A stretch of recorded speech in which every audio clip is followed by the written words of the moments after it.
Assalamualaikum warahmatullahi wabarakatuh. Sahabat niaga, wirausaha yang inovatif. Pada kesempatan kali ini saya akan membicarakan tentang kebutuhan-kebutuhan yang harus dipenuhi dari pendapatan yang diperoleh dari yang dijelaskan pada video kedua. Kebutuhan manusia ini yang mengharuskan setiap manusia memperoleh pendapatan. Sehingga pendapatan-pendapatan yang diperoleh oleh semua orang, apapun namanya pendapatan itu, pasti akan dialokasikan terhadap berbagai kebutuhan-kebutuhan manusia. Pertama, ada yang disebut dengan kebutuhan menurut intensitasnya, yaitu kebutuhan primer, kebutuhan sekunder, kebutuhan tersier. Kebutuhan ini menjadi alasan untuk melakukan konsumsi.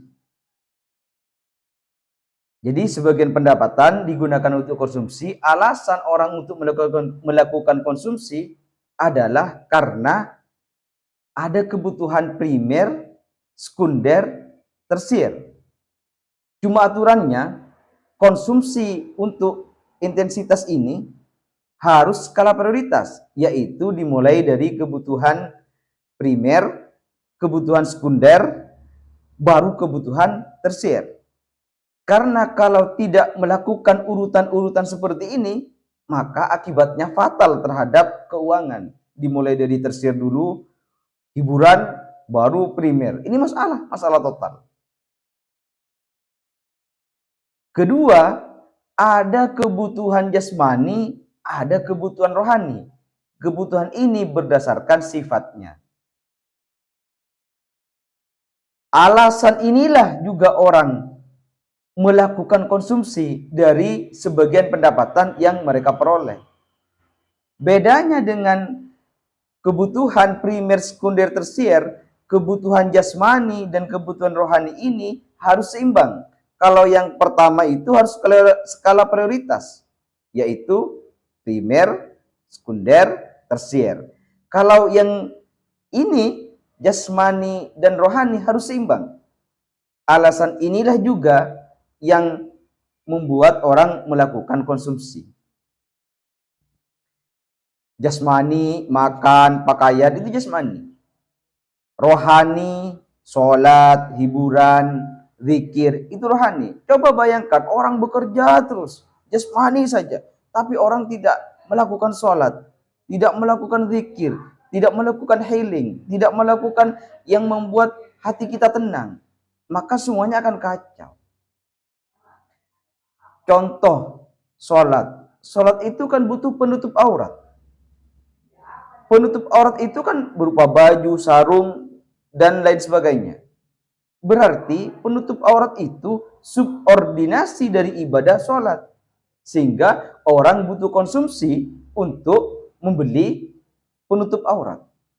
Itulah kenapa konsumsi ini berasal dari kebutuhan berdasarkan intensitas, primer, sekunder, tersier, yang cara penggunaannya skala prioritas, dan kebutuhan menurut sifatnya, yaitu jasmani dan rohani yang penggunaannya harus seimbang. Ketiga, ada kebutuhan sekarang, ada kebutuhan yang akan datang.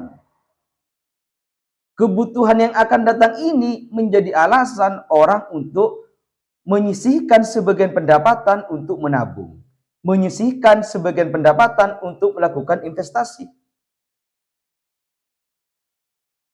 Kalau kita hanya pendapatan sekarang dihabiskan untuk kebutuhan sekarang,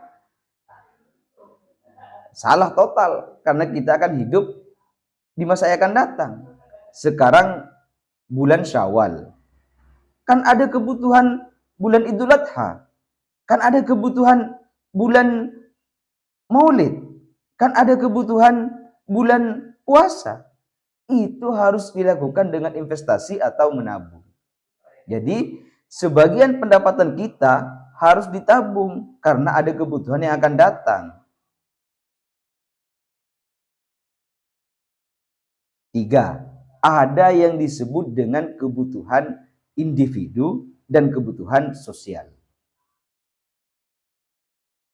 Karena kita tidak hidup sendiri, kita ini makhluk sosial, maka ada yang disebut dengan kebutuhan sosial. Alasan ini mengharuskan sebagian pendapatan kita disisihkan untuk melakukan kegiatan-kegiatan sosial seperti zakat, infak, sedekah. Itu butuh pendapatan. Untuk melakukan zakat kan perlu 1 nisab, berarti harus ada pendapatan. Untuk memberikan sedekah kan kita harus punya aset. Walaupun senyum itu sedekah, tapi di versi ekonomi bukan ini maksudnya.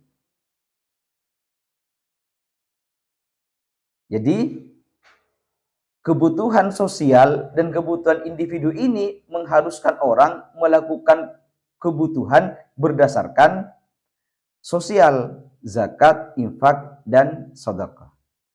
Jadi jelas ya. Jadi dari sumber-sumber pendapatan yang kita peroleh, karena ada kebutuhan primer, sekunder, tersier yang harus dilakukan dengan skala prioritas, ada kebutuhan jasmani, ada kebutuhan rohani yang harus dilakukan secara harmonis. Inilah alasan orang untuk melakukan konsumsi. Karena ada kebutuhan yang akan datang, inilah alasan orang untuk melakukan tabungan atau investasi. Karena ada kebutuhan sosial, inilah yang menjadi alasan orang untuk melakukan zakat, infak, sedekah. Kalau pendapatan ini disisihkan untuk kebutuhan yang disebutkan tadi, maka saya yakin keuangan kita tidak akan bocor, tapi malah melakukan kekuatan-kekuatan fondasi yang akhirnya akan membangun progres keuangan keluarga kita. Stay relevant. Terima kasih.